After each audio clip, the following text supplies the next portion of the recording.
हम आपको अपने पिता की बात बता रहे हैं। हमारे पिता जिस दिन हम भागे उसके 3 दिन बाद हमको पकड़ा गया। खोजबीन सब शुरू हुई तो 3 दिन बाद पकड़ा गया कि एक गोरा लड़का है वहां जंगल में देवी के मंदिर में रह रहा है।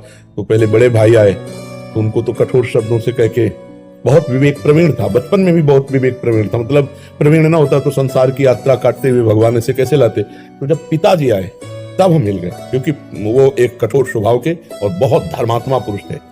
उनकी हम आंखों में कभी आंसू नहीं देखा। बहुत ही दृढ़, सर्दी गर्मी भूख प्यास सब बर्दाश्त करके संतों की सेवा करना, गृहस्थ एकदम किसान आदमी ऐसे।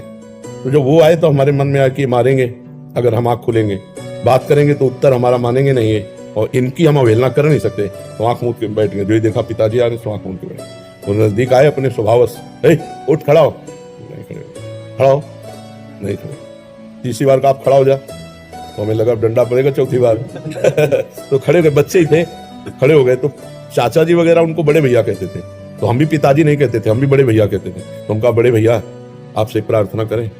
उनका बताओ, उनका ये जिंदगी भगवान के नाम है, आप चाहे काट डालो ना घर जाएंगे ना आपकी बात मानेंगे। तो हम उनकी कृपा की बात बता रहे। एकदम चैप्टर बदल गया, जैसे भगवान की कृपा ना, तो उनका सच्ची, हमका आपसे सच्ची बात कह रहे। घर नहीं जाओगे करना, कभी जिंदगी में ब्याह नहीं करोगे करना।